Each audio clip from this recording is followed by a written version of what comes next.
doing? I hope you're doing well. I hope you're enjoying your festival season.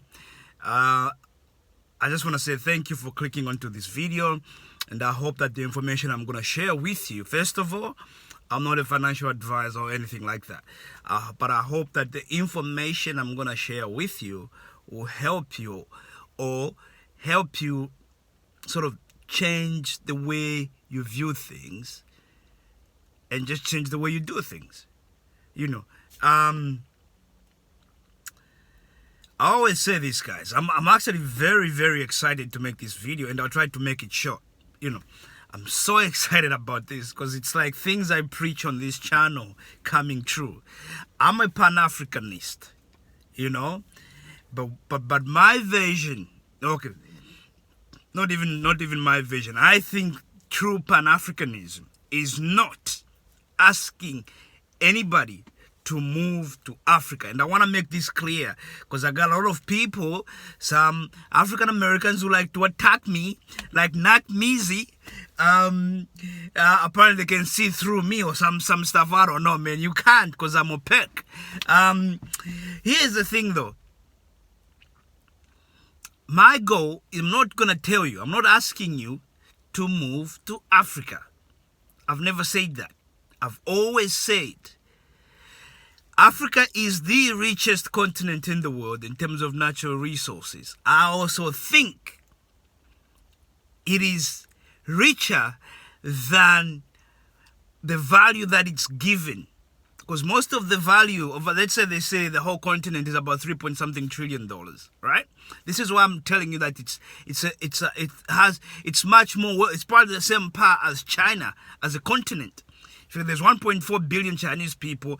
There's about 1.2 billion African people, and I think the true African economy is about, should be about 12 trillion or more. I'll say. And the reason why I say this, you have to look at it this way. If you have ever been to Africa or if you've ever lived in Africa, you agree with me. When they do this GDP thing, they look at the money that the government is able to collect. People paying taxes as people who are employed. How many people are employed? How many businesses are registered? They put all these things together to come up with this GDP. In Africa, when you do all this, you're not actually getting the accurate value because most people are business people. There's a lot of informal way of making money. So most people in Africa are business people, and they have money, but they don't have, their businesses ain't registered and they ain't paying no taxes. The people that are employed are a very small percentage of the population. Majority of the population is looking after itself. That's why in Africa, these COVID mandates will be a problem. They might not work because you can't say, you're going to have to lose your job if you don't get the vaccine because people are going to say, what? I don't have a job. I am the job. I don't need it because I'll still make money. Unless you might say, you won't be able to trade in markets. But then again, they're just going to set up on the side. They're just going to set up a shop on the side of the road. You know what I mean? So what I've always come to realize is that whatever value is there, you have to multiply it by at least 4. And that will give you sort of close to the true value of the GDP of any particular country in Africa. So when they say Africa's total GDP is about $3 trillion, when you multiply that by 4, it brings it up to about $12 trillion. And for me, that's just the minimum. Because you can go to a village in Africa. There are villages in Africa that sponsor smart kids in that village to go and study abroad. And if you look at how much that costs, it's not cheap. But all of a sudden, people in the villages who are meant to be poor will come up with $50,000 just like that. How do you think that happens? Because they have money. They don't use banks. They keep their own money. So there's a lot more money than the GDP of these countries show. I just want to clear that up. Then come back to the topic. There is, in terms of natural resources, Africa is the richest continent in the world. Just one country, Congo. You add natural resources, the small value has more money than the USA. And that's why maybe there's so much conflict in that country, because imagine what it could become if it was able to use its resources. You know, it will make other countries look bad. It will make other countries look like nothing. Okay? So-called developed countries. It will make them look like nothing. You know. So, I'm a Pan-Africanist, and on this video, I've always encouraged people to do business. There's actually a video I did. I'll put it in my description, where I was encouraging people, like, if you want to move to Africa, how to execute your move to Africa. Visit Africa multiple times. Invest in the stock market, in real estate, or even a business in America. But one of the things I want is let's say you have a shop where you are selling shea butter. Instead of you going somewhere or getting it from some Asian place, go to Africa. You know, go to an African village where they make shea butter, collect that shea butter, package it, and sell it. Sell it in America. You know, the gold chain that people like in their teeth and everything, most of that comes from Africa. Why don't you go and start a mine in Africa? As a group, start a mine in Africa. Dig up the gold, wear it, process it, you know, design it. That your economy grows and the economies in Africa grow. And we all, both of us, both sides grow our economies. But people want to argue, want to spend arguing a lot. You know, for no real reason whatsoever. If you look at what I'm telling you, it actually makes perfect sense. But if you want to keep matching as the rest that matching it just means you are powerless. So the only way you're going to do something is through match. And then you're asking the other group to feel sorry for you so that they can come to some sort of agreement with what you want. But the thing is, they do that and then they flip the coin and they start using other tactics to still oppress you. But you guys just don't see it. And when I say these things, oh, you hate this place. No, I don't. You know, myself, I'm heavily invested in American businesses. But guess what? Some of the businesses that have had huge returns for me are in Africa. That means I'm everywhere. I'm international. You know, and that's what I'm trying to tell you. Become international. Okay? So in this video, I'm going to give you an example of what I usually talk about. Because this is exactly what I try to talk about. Africans, black people working together. Okay, it's exactly in my videos what I try to show you. I gave an example about O'Shea Duke Jackson, who have a channel, O'Shea Duke Jackson, and also another channel called Kenganda, when he was in Poland. Before, he just used to attack Africans, but when he was in Poland, most of the people hanging out with, he was studying there, were Africans. And they realized that actually, when you are together with Africans, and as an African American, the people outside of where you are, they're not going to say, oh, that's an African American and that's an African. They're just going to say, there's black guys. You're just a black guy. And that started to change his perception and started to learn more and more and more about Africa. Guess what today? Today he has a channel called Kenganda. You know, is a graduate, just graduated. Congratulations to him. He's a doctor, he's a fully qualified doctor. But he might not even practice that. Because what he's doing in Uganda now, the government is trying to get involved with him and see how they can work together and create and bring awareness to a lot of the things that he's talking about in the country. You know, that is money. They're not going to do that for free. They're going to come up together and they're going to pay you. You know. And you can replicate that in different African countries. So that, together with the channel that he has, is probably making more money. From what he says, he is making more money than 99% of doctors. So there you go. You can attack me, but you are missing because you are just angry. You are angry. You are missing my point. Here is what happened, right? Because I know some of you guys like gossip and the drama to watch on YouTube. I don't have time for that. You know, everything I'm trying to do is something that is teaching me something. Yeah, once in a while, you look at what's happening. Oh, what's happening around the world. Oh, Rihanna is now a billionaire. Oh, okay, cool. How did she do it? I'll look into that. But most of the time, I'm always learning. The videos I watch, like there's a channel called EYL. Again, African Americans. So when people say you hate African Americans, it doesn't even make sense. Most of my mentors African Americans. Dem Dash is one of them. I know you guys like to watch Dem Dash when you hear that he's broke. I like to watch Dem Dash just to hear him speak when he talks about ownership. And he can tell you, and he has every right to say that, because every person that has worked with Dem Dash, or almost every person, or some of the biggest rappers, some of the billionaires from the industry or from the culture, as people say, they've been disciples of Dem Dash. Jay-Z, you can say whatever you want to see. No Dem Dash, no Jay-Z. Kanye West, it's Dem Dash. I listen to them. Anyway, one of the groups I listen to are called EYL, In Your Leisure. The guys are, instead of just, they're going around the country in America teaching people about finances.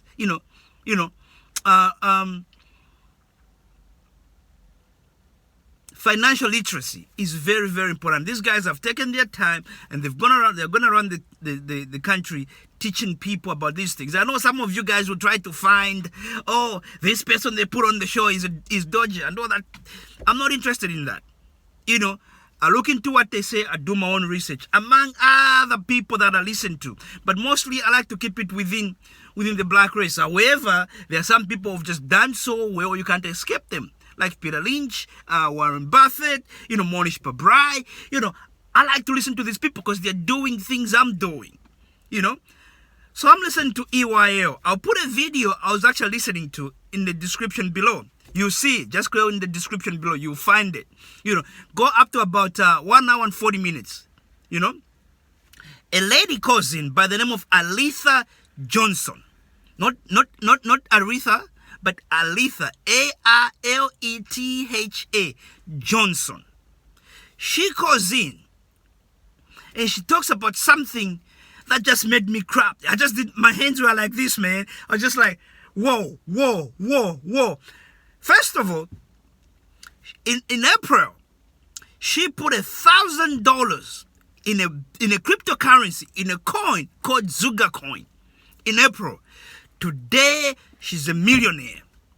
Arletha Johnson, an African-American lady, put $1 million in a cryptocurrency. He put $1,000 in a cryptocurrency called Zuga coin, and today, she's a millionaire. Now, what is Zuga coin? Zuga coin is a crypto coin that was invented. That was invented by a bishop known as Sam Zuga, a Nigerian bishop called by the name of Sam Zuga. He invented this coin. It's a green coin. It's very popular. This coin, in September this year, it was bigger than Bitcoin. I want you to put this into perspective because this is Africa right here. Now, how did Arletha? It's not a known coin in a lot of people. So how did Arletha stumble onto this coin? Her Nigerian friend told her. You hear that? Her Nigerian friend told her. What made Zuga Jackson even go to Africa? Because he started hanging out with Africans and through that they started having serious conversation, and they realized there is no reason for us to be bashing and smoking like some people like to put. I smoked you and all that stuff, garbage, smoking each other. Now, we can actually have a conversation that's educative and beneficial to both parties. This Arletha Johnson, an African-American, heard from her Nigerian friend. On this channel, I've always encouraged people, if you ever plan to visit Africa, if you're African-American, make friends with Africans. Doesn't matter which country, they're going to be from Ghana, and then go to that country because they can hook you up with real people in those countries, and it'll help you enjoy your visit. Now, this is not just to say African Americans should be making friends with Africans.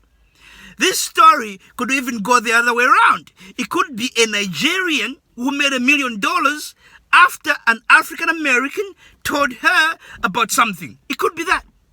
Could be an African American telling a Nigerian to say, you know what, you guys have have whatever, corn, nuts, whatever stuff that you can bring into my shop and sell it. You know, and she does that and makes money. Or it could be even the crypto. Oh, there's an African-American guy who've invented this crypto. It's doing well at the moment. I know about him. You know, maybe he was my friend from high school or something. You come in and you both sides you make money. The story could go the other way around. It's not just like, oh, Africans are inventing and no, it could go the other way around. The bottom line is, let's come together, guys. Avoid people that are trying to create a wedge between both of us. Avoid listening to people that are trying to stop you, especially if you're African Americans that are trying to stop you. Because in Africa, we got options. If you got money, most Africans leave Africa. Some of you guys don't understand that. Oh, but no. When we leave, we just become international. Some of the houses, a lot of things that have been built in Kenya, Ghana, Nigeria, whatever, it's because of Africans in the diaspora. When we leave, most of us, some people leave and never go back. Most of us, we're still emotionally connected to that land, and we are investing heavily. The only thing that sends more money, puts more money into Africa than the African diaspora is oil. And I think these days we might even be putting more money into Africa than oil. So what I'm trying to tell you guys is, if you're African American, don't listen to people that are trying to say you don't have options. You have options in this world. I don't care whether you choose to live in Africa. You can choose to live in the Caribbean. You can choose to live in South America, in Asia, in the Middle East. There's African Americans living all over the world. And if you're in that position where you go, you know what? I can have a better life somewhere. Do it. For people that are retired, I would even encourage them to think about this. You know, because so far some of the people I see who are actually enjoying living in Africa are retirees. Because your dollar will stretch further and you're surrounded by people that actually look like you. For once in your life. You know, just being part of the majority has an exciting, effect on you. It might have a negative effect if you're not used to it. But for most people, it has this invigorating effect on our bodies. And that's what I'm going to say, guys. So Arletha Johnson is a millionaire today because she invested in a Zuga coin invented by African. She heard about it from an African friend. Just remember that. Together we stand. Divided we fall. Just remember that whoever said that was right then is right now, and they're going to be right in the future. Don't listen to people that are bringing a wedge between, us. Thank you, guys. But just remember, let's get together, get into crypto, get into the stock market, get into real estate, start your own business. It is the only way we're going to be able to change things as Africans, as black people. And I personally believe cryptocurrency, because it's new, it's something we can participate in right now. It can help us get to where we want to get quicker. But again, you have to be cautious. Thank you, guys, and thank you for watching. Goodbye.